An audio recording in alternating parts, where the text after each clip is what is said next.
අද වෙනකොට අධික තරබාරුව ගොඩක් දෙනෙක්ට ප්‍රශ්නයක් වෙලා තියෙනවා. ඉතින් මේකට ප්‍රධාන හේතුව තමයි අක්‍රමවත් ආහාර රටාව. අධික තරබාරුව සමග බඩ නිරායම එහෙම නැත්නම් බඩ එල්ලා වැටීමත් අද වෙනකොට ගොඩක් දෙනෙක්ට තියෙන ප්‍රශ්නයක්. අද වීඩියෝ එකෙන් අපි ඔයාලට කියන්නේ මහන්සි වෙන්නේ නැතුව ඉක්මනින් බර අඩු කරගන්න පුළුවන් වටිනා ක්‍රමයක් ගැන. ඒ තමයි බැසිල් සීඩ්ස් එහෙම නැත්නම් කසකසා යට ආහාරයට ගැනීම. ඉක්මනින් බර අඩු කරගන්න පුළුවන් පහසුම ක්‍රමයක් තමයි දිනපතා උදේම පුරුද්දක් විදිහට කසකසා වීදුරුවක් පානය කිරීම. අද වෙනකොට අපේ රටේ කාන්තාවන් බොහෝ දෙනෙක් මේ කසකසායට බොන්න පුරුදු වෙලා ඉන්නවා. ඒකට හේතුව තමයි කසකසා කියලා කියන්නේ සත්‍ය වශයෙන්ම ඔබේ ඉදිරියට නිරා ඇති බඩ ඉක්මනින් අඩු කරගන්න පුළුවන් වටිනා ආහාරයක් වීම.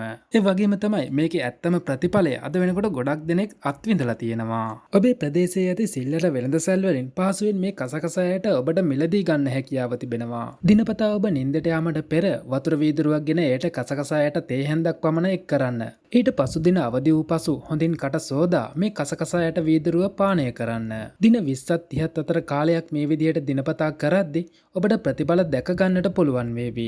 ඒ වගේම තමයි කසකසා කියලා කියන්නේ ඖෂධීය වශයෙන් ඊටාම ගුණවත් ආහාරයක්. බඩ අඩු කරගන්න විතරක් නෙවෙයි, ලෙඩ රෝග රාශියකටම සුවය සලසන්නත් මේ කසකසා වලට හැකියාව තිබෙනවා. ඉතින් ඔබ මානසික ගැටලු, දියවැඩියාව, අධිරතර පීඩනය වගේ රෝගී තත්ත්වයන්ගෙන් පෙළෙන අයෙක් නම් කසකසා ආහාරයට ගැනීම ඔබට ඊටාම වැදගත්. ඒ වගේම ඔබ අධික ශරීර උෂ්ණත්වය නිසා පීඩා විඳින කෙනෙක් නම් කසකසායට ආහාරයට ගැනීමෙන් ඔබේ ශරීරයේ සිසිල්ව තබා ගන්නත් එය හේතු වෙනවා. කොහොම නමුත් කසකසා කියලා කියන්නේ සීතල ආහාරයක්. ඒ හින්දා ඔබ සීතල ආහාර වලට ප්‍රියතාවයක් දක්වන්නේ නැති කෙනෙක් නම්, එහෙම නැත්නම් සීතල ආහාර ඔබේ සෞඛ්‍යයට තරම් හොඳ නැත්නම් මේ කසකසා පානය ඔබට සුදුසු වෙන්නේ නැහැ. විශේෂයෙන්ම ඔබ සෙම සහිත පුද්ගලයෙක් නම් මේ කසකසා පානය දිනපතා බීමෙන් සෙම වර්ධනය වෙන්න ඉඩකඩ තිබෙනවා. ඉතින් ඒ හින්දා ඔබේ ශරීර සෞඛ්‍ය ගැන සලකා බලා මේ පානය ඔබට සුදුසුද නැද්ද කියලා ඔබම තීරණය කරන්න. ඒ වගේම තමයි කසකසා ආහාරයට ගැනීමෙන් කිසියම් ශාරීරික වශයෙන් සංකූලතාවයක් ඇති වුණොත් අනිවාර්යයෙන්ම වෛද්‍ය උපදෙස් පිළිපදින්නත් අමතක කරන්නට එපා. ඔබට සුබ දවසක්.